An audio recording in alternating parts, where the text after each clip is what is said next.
एक एक मावळा लढला या महाराष्ट्राच्या मातीसाठी. काय गरज होती त्या शिवा काशीदाला हो, काय गरज होती तानाजी मालुसरेला हो, काय गरज होती बाजीप्रभू देशपांडेंना, काय गरज होती त्या मांदल सेनेला. सांगून जाईन एक शिवा काशीदाचा प्रसंग ऐका. खरं तर पन्हाळा ते पावनखिंड संपूर्ण सांगणार होतो, पण तो सांगायला दादानं 1.5-2 तास त्यालाच जाईल. मी तो उलट ह्या शिवजयंतीपासून एक उपक्रमच लाभवणार आहे. व्याख्यानच ठेवायचं असेल ना, एक एक विषय द्या, म्हणजे पन्हाळा ते पावनखिंड त्यात संपूर्ण 3 तासाचं एकच व्याख्यान. अफजल खानाचा वध, पन्हाळ्याचा वेढा, त्याच्यात मी एक एक प्रसंग घेतला ना, गडाला पण सिंह गेला, एक एक प्रसंग मग 3-3 तास डीपमध्ये ऐका दादांनो. पण कधी कधी आमच्यासारख्या वक्त्यांची हेळसांड होती, 1-1.5 तासात नक्की सांगू काय काय, इकडचं 10 मिनिटं तिकडचं 10 मिनिटं सगळा इतिहास गोळा करून दादांनो तो तुमच्या चरणात ते काळजात सांगण्याचं प्रामाणिक कार्य करत असतो. पण ऐका त्या शिवा काशीत काय भाग्य असेल हो. फक्त शॉर्टकटमध्ये सांगतो, मला अजून पुढं बरंच काही सांगायचं आहे. राजे पन्हाळ्यात अडकल्यात, प्रचंड वेदना आहेत, आणि माझ्या राजांच्या त्या वेदना जगत असताना माझ्या राजांना आता मनोमन वाटत होतं बरं का हो. एक तर 10 नोव्हेंबर 1659ला त्या अफझल्याचा कोथळा काढला आणि 21 दिवसात 22 किल्ले जिंकत महाराज पन्हाळ्यावरून पोचले. 4 महिने पन्हाळ्यावरती वेढा पडलाय. सिद्धी जोहर बाहेर कसं पडायचं. राजांना वाटलं आता पावसाचे दिवस चालू होतील, जुलै महिना आलाय, उजाडलाय, आपल्याला त्याचाच काहीतरी फायदा घेता येईल आणि तो घेतलेला फायदा गोळा करून आपला एक वेढा फोडता येईल. पण दादांनो तो वेढा एवढा बिकट होता, एवढा बिकट होता की एवढा धो पाऊस पडत होता तरी सिद्धी जोहरचा वेढा हिकुडची मुंगी सुद्धा तिकडे जाणार नाही, एवढा प्रचंड बेभान देह होता, वेढा होता. राजांचं हे गणित सुद्धा पावसाचं चुकलं गेलं, रसद कमी पडायला लागली. 4 महिने झाले एकही हेर पन्हाळ्यावरती येऊन पोचला नाही. म्हणजे विचार करा वेढा किती किती किती कठीण वेढा होता तो. आता राजांच्या पुढं पर्याय नव्हता, आता एकच पर्याय उरला होता.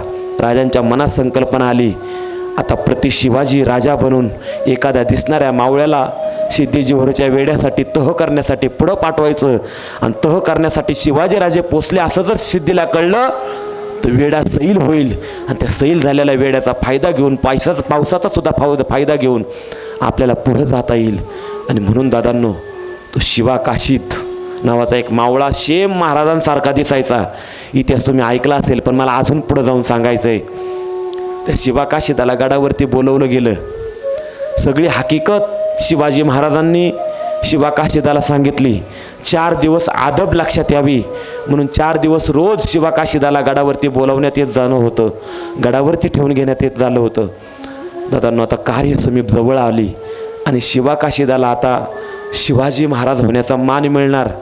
दादांनो ज्यावेळी शेवटची गाठभेट घेऊन त्याच्या घरून जो निघाला ना शिवा काशीत, माता भगिनीनं बायकोला काय मला होता माहिती आहे का, अगं गंगे मला माझ्या राजाने बोलावलंय ग, लई मोठी मोहीम मला माझ्यावरती सोपवणार आहेत माझा राजा.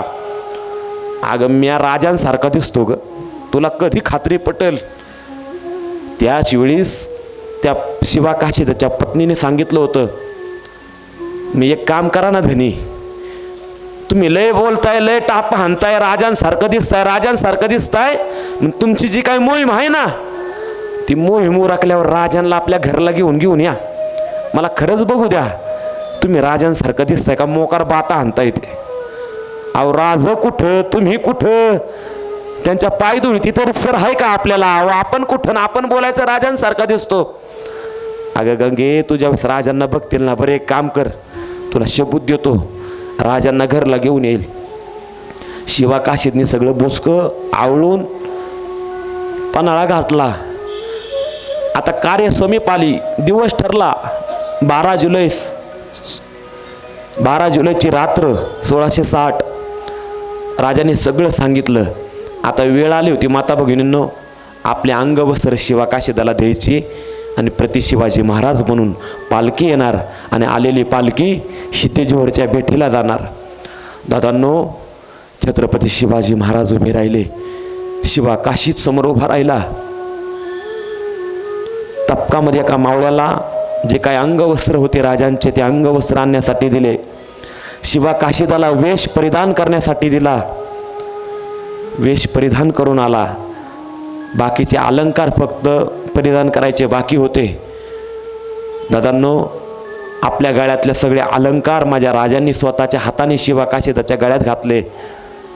गोष्ट उरली होती एक झिरोटोप. झिरोटोप माझ्या राजाने हातात घेतला. माता भगिनीनं 4 पावलं माग सरला शिवा काशीत. राजा माझी पात्रता नाही हो. अहो, ह्या झिरोटोपा पुढं आम्ही वाकावं, माझी लायकी नाही राजा, माझी पात्रता नाही. तुमचं झिरोटोप माझ्या डोक्यात अंग लटलट कापत होतं. पण शिवा, अरे तू काय काशीत नाही आता, तुला शिवाजी महाराज व्हायचंय. आणि शिवाजी महाराज व्हायचं असेल झिरोटोप घालावं लागेल. त्या सिद्धीला कसं कळणार रे? झिरोटोप परिधान करण्यासाठी दादांनो माझ्या राजांनी झिरोटोप शिवा काशीदाच्या त्या डोक्यात मध्ये ठेवला. सगळं झालं. कवड्याची माळ घातली. अजून एक गोष्ट राहिली होती हो. स्वतः राजांनी उठले बरं का, तख्तावरून आपल्या बाजूला झाले. कवडाच्या मागं म्हणजे दरवाजाच्या बाजूला काढलेल्या आपली चढावा म्हणजे चपला आणल्या. शिवा, एवढी एकच गोष्ट राहिली रे. ही जर परिधान केली ना, आरशापुढं उभं केला ना, आपल्याच मावळ्यांच्या समोर जर दोघं उभा राहिलो तर कुणाला कळायचं नाही रे नक्की शिवाजी महाराज कोण. हे घे, या चढावा घाल. आता मात्र अवसान गळून गेलं त्या शिवा काशीदाचं. नाही राज, तुम्ही आम्हाला आग्रह केला, आम्ही तयार झालो. झिरोटोप न घालण्याची सुद्धा आमची इच्छा नव्हती, पण शिवाजी महाराज बनायचंय. आम्ही तुमचं समजा ऐकलं, झिरोटोपही मस्तकावरती धारण केला. राज, हे करण्याला सांगू नका. आम्ही हवं तर शेजारच्या चांभाराकडून तुमच्यासारख्या चढावा शिवून घेतो, पण हे करायला सांगू नका. शिवा, आता शिवायचा सुद्धा तेवढा वेळ राहिला नाही रे. हे घे. नाही राजा 10 पावलं मागं सरला. पण राजांचं फरमान होतं, आमचं ऐकायचं का नाही. दादांनो, तो चढावा घ्यायला शिवा काशीत पुढं आला. राज, नका हो पाप करायला लावू. अहो, या चढावाच्या जागा या शिवाच्या पायात नाही हो. घेतलेला चढावा तशाच हृदयाशी कवटाळला. राजा, या चढावाची जागा या शिवाच्या हृदयात आहे. या आमच्या पायदळी नाही आम्हाला लावायची. दर्शन घेतलं, राजांचं फरमान होतं घातलं. फक्त एकच हात जोडून विनंती केली शिवा काशीदानं, राज, एकच मागणं आहे. तुम्ही मोहिमेच्या बाबतीत काय हायगाई करू नका, कसली चिंता करू नका. त्या शिद्याला कसा वेळ मारून न्यायचा ना, आम्ही तर नावी येतो. लोकांची केस कापता कापता सगळं उकरून गप्पा कशा मारायच्या, काय कसं मारायचं, 2-2 तास कसा घालवायचा आम्हाला चांगलं जमतंय राज. आम्ही बरोबर वेळ मारून नेऊ, तोपर्यंत तुम्ही विशाळगड जवळ करसाल. त्याबद्दल, आमच्या मोहिमेबद्दल, आमच्या कार्याबद्दल शंका नाही. पण राज, एक विनंती आहे गरीबाची. मी घरून येताना आमच्या नवरा बायकोच व्हायचो. मी लय तोऱ्या बोलायचो की मी तुमच्यासारखा दिसतोय. पण राज, मी तुमचं दर्शन घेऊन निघालोय. माझं काय तिकडं बरं वाईट होईल, असं काय होईल मला माहीत नाही. शिवा काहीच होणार नाही म्हणून माझ्या राजांनी हात ठेवला हो त्याच्या हृदयावरती, खांद्यावरती. राजांना माहिती होतं ही शेवटची भेट हो, याव पर भेट नाही. राजांना खात्रीच होती. आणि डोळे ओले झाले बरं का माझ्या राजांच्या त्या शिवा काशीदासाठी. ओले ह्याच्यासाठी झालं की स्वतःचा जीव वाचावा म्हणून दुसऱ्याचा लेकराचा वापर हा शिवाजी राजा करतोय, याची प्रचंड त्रास माझ्या राजांना होत होता. पण आता याखेरीस 18 पकड जात वाचवायची असेल, हे स्वराज्य वाचवायचं असेल, ते करणं भाग होतं गाड्या हो. म्हणून तो शिवा काशीत माझ्या राजांना सांगत असताना बोलत होता, राज, मोहीम फत्ते झाल्यावर तर मीच तुम्हाला घेऊन जाईल. पण राज, यदा कदाचित मी जर मोहिमेत हारलो, पडलो, गेलो, मेलो तर आज फक्त एक विनंती आहे, आमच्या घरला तेवढं जाऊन या. आमच्या पत्नीला मी सबूत दिला की राजांना घरला घेऊन येऊ उंबरट्याला पायदूळ झाडायला. तर आज तेवढं घरला जायला विसरू नका हो. दादा शिवा काशीदही गेला. तिकडे शहीद झाला. प्रसंग रंगवत नाही दादांनो. पुढे राजे विशाळगडावरती पोचले. बाजीप्रभू देशपांडे कामे आले. पुढे चालतो अजून. राजे सही सलामत विशाळगडावरही पोचले. पण दादांनो शब्द दिला होता शिवाकाशीदानी की घरला जाऊन या म्हणून. राजे शिंद या गावी आले. बाजीप्रभू देशपांडेंच्या घरी गेले. त्यांचंही सांत्वन केलं. आणि आता जर शिवाकाशीदामुळं मी सवी सलामत सुखरूप विशाळगडावरती पोचू शकलो म्हणून दादांनो त्या शिवाच्या घरी आपल्याला गेलं पाहिजे.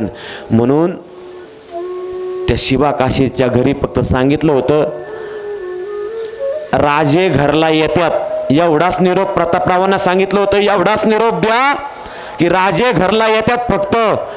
पण ह्याची बातमी कुणालाही कळता कामा नये की त्यांचा शिवाकाशी शहीद झालाय म्हणून. दादांनो नेबापूरमध्ये निरोप पोचला गेला की राजे येते ते म्हणून. पण गड्या हो माता भगिनींना आनंद कुणाला लागलाय? शिवाकाशीच्या पत्नीला. अरे दिली कामगिरी फते केले. आमच्या धनानी मोहीम फते केले म्हणूनच राजे घरला येते ते. धनी जाताना बोलून गेला होता की मोहीम येणार आहे म्हणून. आणि म्हणून दादांनो माता भगिनींनो नेबापूरमध्ये सगळ्या हालचाली चालू झाल्या. तर नेबापूरमध्ये शिवाकाशीची आई अंगण झाडून घ्यायला लागली. कोण सारवायला लागलंय. सारून बिरून झालं. सारण वाळलं गेलं. राजे यायची आता कार्य समीप जवळ झाली. घोंगडी वगैरे सगळं हातरलं. दादांनो राजा यायचा आहे रे.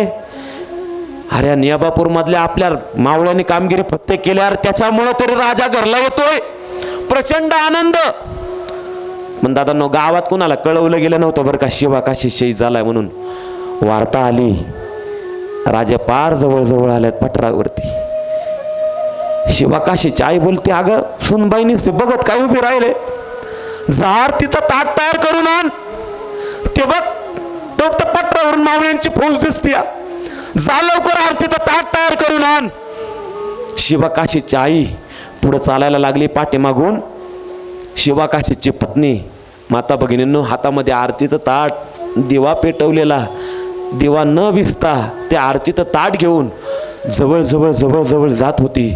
तोपर्यंत मावळ्यांची राजांची फौज शिवाकाशीच्या दारापर्यंत आली दादांनो. आणि ती माऊली टाचा उंच करून बघत होती. माता भगिनींनो अशी टाचा उंच करायची आणि बघायची. आत्ता माझं धनी राजांच्या पावलावरती पाऊल ठेवून येत असतील. आत्ता माझं धनी राजांच्या पावलावरती पाऊल ठेवून येत असतील. टाचा उंच करून बघत होती. पण दादांनो माता भगिनींनो त्या शिवाकाशीच्या पत्नीला आपला नवरा नाही दिसला कुठं. आजूबाजूला पाहिलं एक तर करामती हट्टी बोलणारे लय त्यांना गंमत करायची वेळ. नक्कीच कुठंतरी दडून बसला असेल अशीच बातमी दादांनो त्या शिवाकाशीच्या पत्नीला वाटली. पण एवढ्यात अगं सुनबाई आणखी लवकर ताट. शिवाकाशीच्या पत्नीनं ताट आणून शिवाकाशीच्या आईच्या हातात दिलं. आणि दादांनो छत्रपती शिवाजी महाराज त्या गरीब नेबापूरमधल्या शिवाकाशीच्या दारापुढं उभा राहिला. आणि शिवाकाशीची आई आपल्या राजांना कुंकुम तिलक करण्यासाठी कुहरीमध्ये बोट बुडवलं. आणि आपल्या राजांना कुंकुम तिलक लावणार एवढ्या दादांनो माझ्या राजाने त्या आईचा हात धरला. आणि माझा राजा बोलतो आई मला कुंकुम तिलक लावू नको ग. या शिवाजीची तेवढी पात्रता नाही ग. आणि राजे दादांनो ढासा रडायला लागले. दोन्ही डोळ्यातून अश्रू. अरे कोणत्या तोंडानं या आई पुढे उभा राहू. या स्वतः शिवाजी राजाचा जीव वाचावा म्हणून आईच्या लेकराचा मी वापर केलाय. या आईला कोणत्या तोंडाने तोंड नाकू ग. राजांना रडणं थांबवू ना. डाचा राजा रडतोय. शिवाकाशीची आई बोलते अरे राजा का रडतोय रे काय झालंय सांगणार आहे. दादांनो या आईच्या पुढे उत्तर द्यायची हिंमत या राजाच्या चरित्रात नव्हती. दमण्यात ताकद नव्हती. एवढे शौर्यवान राजे वाघाचं काळीज. एका आईच्या ममते पुढे राजांची हिंमत होत नव्हती. कोणत्या तोंडाने सांगू आई मी तुझ्या माझा जीव वाचावा म्हणून मी तुझं पोरग वापरलं गाई स्वराज्यासाठी. तशी शिवाकाशीची आई बोलते राज नाही सांगता येणार ना तुला. पण हे राजा हे सांगण्यासाठी तुझी जीभ झडते येणार राजा. हे सांगण्यासाठी तुझी जीभ झडते येणार राजा की तुझा शिवा स्वराज्याच्या कामी आला. हेच सांगायला तुझी जीभ झडते ना. त्याच वेळेस राजा आवाक झाले. राजांनी डोळे पुसले. राजांच्या क्षणार्धात आजूबाजूला मावळ्यांक पाहिलं. ह्या आईला कसं कळलं? अरे या आईला कसं कळलं तिचा लेकरू शहीद झालंय ते? कोणी सांगितलं म्हणून राजा आजूबाजूला बघत होते. काय अवस्था झाली असेल अचानक बातमी कळल्यानंतर. पण त्याच वेळेस राजा बोलत होता, आई आम्हाला क्षमा कर. स्वराज्यासाठी हे सगळं करायची पाळी माझ्यावरती आली ग. पण आई एका गोष्टीचं उत्तर दे ग. तुला कसं कळलं की तुझं लेकरू शहीद झालं? आम्ही कुणालाही निरोप पाठवला नव्हता, कुणालाही काही बातमी टांग पत्ता नाहीये. पण तुला कसं ग कळलं तुझं लेकरू शहीद झालंय ते? अरे राजा भोळी आई होती, बोलत होती, अरे राजा आय हाय मी त्याची 9 महिने रक्ताचं पाणी करून वाढवलंय. अरे राजा तुझ्या पटरावरून चालत येत होता ना रे, तवाची आईनं ओळखलं माझा शिवा स्वराज्याच्या कामी आला म्हणून. अरे राजा माझं जर लेकरू आज असतं ना ते राजा तुझ्या पटरावरून येत होता ना रे. माझं लेकरू ज्या फौजेचा असलं असतं ना तर त्या पटरावरून आधीच 5 पावलं पुढं पळत आला असतं आणि मला मोठ्याने आरळी ठोकली असती. अगं आई, अगं काय करताय तिकडं? आरतीचं ताट तयार कर ना ग. माझा राजा आलाय त्याला वावळायचंय, माझा राजा आलाय त्याला वावळायचं. दाय नोकून टाव त्या शिवाकाशिदाच्या आईनं पोडला. पण राजा मी पोरग मेलय म्हणून राहिलं रे. अरे भाग्यवान समजते मी की माझ्या लेकराला शिवाजी महाराज होऊन मरण्याचं भाग्य मिळालं. अरे जर माझं लेकरू शिवाजी महाराज म्हणून मेला असेल तर मला जिजाऊचा मान मिळाला रे राजा. मी सुद्धा जिजाऊ झाले जर माझं लेकरू शिवाजी झालं असेल तर. पण राजा रडणाऱ्यातले नाही रे मी रडते याच्यासाठी राजा की त्या देवाने बघ ना मला एकच लेकरू दिलं. यदा कदाचित मला अजून एक लेकरू असतं ना ती आसवई माझ्या डोळ्यातून आली नसती. तुझं डोळं पुसून सांगितलं असतं राजा माझं एक लेकरू गेलं म्हणून कुठे बिघडलं.